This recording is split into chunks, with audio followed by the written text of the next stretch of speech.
MLA Lasya Nanditha మృతదేహానికి నివాళులు అర్పించారు మంత్రి కోమటిరెడ్డి. ప్రస్తుతం ప్రభుత్వం తరఫున ఎలాంటి నిర్ణయం?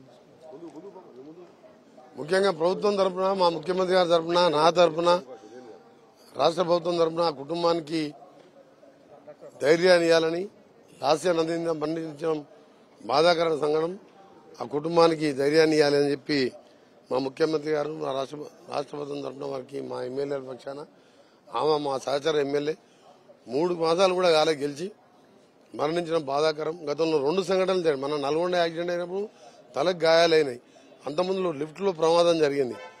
ఇవాళ మృత్యు వెంటాడినట్టు వాళ్ళ తండ్రి చనిపోయిన సంవత్సరికం జరిగి 4 రోజులు కాకముందే ఆమె మరణించడం నిజంగా యావత్ తెలంగాణ ప్రజలే కాదు, 2 రాష్ట్రాల తెలుగు ప్రజలందరూ కూడా ఇవాళ బాధలో ఉన్నారు. ఎందుకంటే సాయన్న అంటే అజాత శత్రువులాగా 3 సార్లు 15 ఏళ్ళు నాతో ఎమ్మెల్యే ఉండేవాడు. ఎప్పుడు కూడా ఎవరిని నొప్పించకుండా అన్ని పార్టీలతో మంచిగా ఉండే వ్యక్తి. ఈమె కూడా మా కొత్తగా ఎమ్మెల్యేలు, మా మినిస్టర్ మాతోని, మా ఎమ్మెల్యేలతోని ఒక ఫ్రెండ్ లాగా ఎప్పుడు అభివృద్ధి గురించి ఆలోచించేది. ఈ రోజు కూడా టెంపుల్కి పోతున్నారు. ఇవాళ ఎర్లీ మార్నింగ్ కొన్ని ఇనాగ్రేషన్ కూడా పెట్టుకుందంట. ఈ సమయంలో మరణించడం బాధాకరం. ఆ కుటుంబానికి, ఆమెకు ధైర్యాన్ని ఇవ్వాలని, వాళ్ళ కుటుంబానికి, ఆమెకు ఆత్మకు శాంతి కలాలని భగవంతుని ప్రార్థిస్తున్నాను. ప్రభుత్వ లాంఛనాలతో అంత్యక్రియలు జరపబోతున్నారు. ప్రభుత్వ లాంఛనాలతో ముఖ్యమంత్రి గారు నిర్ణయం తీసుకున్నారు. నేను కూడా చీఫ్ సెక్రటరీ గారితో మాట్లాడాను. అప్పటికే ముఖ్యమంత్రి గారు కూడా ఆదేశాలు ఇవ్వడం జరిగింది. ప్రభుత్వ లాంఛనాలతోనే అంత్యక్రియలు జరపబోతున్నాము.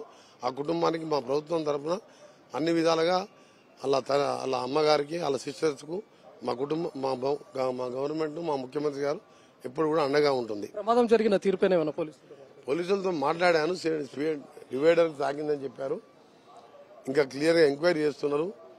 ఆమె అక్కడ భోజనం చేద్దాం అని చెప్పి ఆ రోడ్డు ఔటర్ రింగ్ రోడ్ ఎక్కే సందర్భంలో జరిగినట్టు తెలిసింది. ఇంకా కూడా మొత్తం క్లియర్ గా కమిషనర్ గారితో మాట్లాడి తెలుసుకుంటాం.